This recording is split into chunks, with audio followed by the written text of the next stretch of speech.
امام حسن کو جو پہلا زہر دیا گیا ناشتے میں میزبان نے دیا، بہت طبیعت بگڑی، تکلیف میں رہے، اذیت میں رہے، سارا دن آپ کو قے وغیرہ کرائی گئی، الٹیاں کرائی گئی، جس سے زہر کا اثر نکلا، طبیعت نڈھال تھی، کچھ سنبھلی۔ اگلے ناشتے پر اس نے پھر زہر دیا امام کو، اگلے دن میزبان نے جس کے گھر ٹھہرے ہوئے تھے۔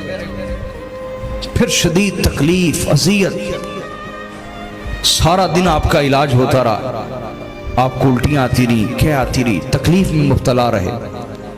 لیکن اللہ نے ابھی زندگی میں اور تکلیفیں لکھی تھی، ابھی اور درد لکھے تھے، اس لیے آپ کی شہادت نہ ہوئی۔ یا شاید اس امت کے بڑے بڑے ظاہری پرہیزگاروں نے اور کھل کے سامنے آنا تھا، منافقین نے اور کھل کے سامنے آنا تھا۔ تیسرے دن پھر ناشتے میں امام کو زہر دیا گیا، 3 زہر موصل میں آپ کو دیا گیا۔ تیسرے دن اس نے لکھا جس کو لکھنا تھا کہ میں نے 3 زہر دیے ہیں، یہ بچ رہے ہیں، روزانہ بچ جاتا۔ اس نے اپنا ایک نمائندہ بھیجا اور خط تھا، اس کے اوپر لکھا تھا، میزبان کے نام خط تھا کہ اگر اس زہر کا ایک قطرہ ملا دو گے تو پھر یہ کبھی نہیں بچ پائیں گے، یہ اتنا زہریلا زہر ہے۔ وہ جب آ رہا تھا ایک جگہ اس نے قیام کیا تو خدا کا کرنا ایسا ہوا کہ صحرائی علاقے تھے، ایک بھیڑیا نے اسے چیر پھاڑ دیا۔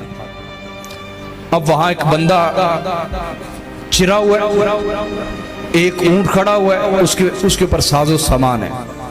تو خدا کا کرنا ایسا کہ آپ کا ایک ماننے والا وہاں سے گزر رہا تھا، اس نے دیکھا بندہ چرا ہوا ہے، ایک اونٹنی کھڑی ہوئی، اس پہ ساز و سامان ہے۔ اس نے چیک کیا، اندر سے خط نکلا، 7 زہر، اس پہ لکھا ہوا تھا میزبان کے نام، اسی میزبان کے نام لکھا تھا کہ اس زہر کا ایک قطرہ ملا دو، ایک قطرہ بھی اگر تم تالاب میں ملا کے پورے علاقے کو پانی پلا دو سب مر جائیں گے، اتنا زہریلا زہر ہے یہ۔ وہ ہکا بکا رہ گیا، وہ امام کی بارگاہ میں وہ خط لایا۔ امام نے جب پڑھا تو آپ کو شدید تکلیف ہوئی، بہت اذیت ہوئی، آپ کے چہرے کا رنگ بدل گیا کہ یہ 3 دن سے جو میرے ساتھ غداری کر رہا ہے یہ وہی میزبان ہے جس کے میں گھر ٹھہرا ہوں۔ لیکن آپ نے وہ خط جلدی سے مصلے کے نیچے چھپا دیا۔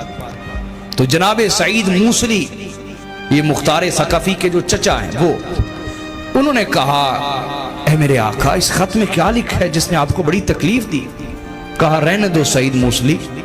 کہا نہیں حضور میں ایسے نہیں باز آؤں گا۔ انہوں نے جلدی سے خط نکالا، پڑھا تو دیکھا کہ اندر میزبان کے نام وہ خط تھا۔ اتنی تکلیف ہوئی، سب کو جب پڑھ کے سنایا کہ حضور آپ اس بندے کا پردہ رکھ رہے تھے، اس بندے کا آپ پردہ رکھ رہے تھے۔ میرے امام نے فرمایا ہم نے 3 دن اس کے دسترخوان پہ کھانا کھایا ہے، مجھے حیا آئی کہ میں اس کا پردہ ہٹا کے اس کو ذلیل کروں۔ ہائے ہائے ہائے، یہ ہے نبی کا گھر، یہ ہے نبی کا گھرانہ، یہ ہے نبی کا گھرانہ۔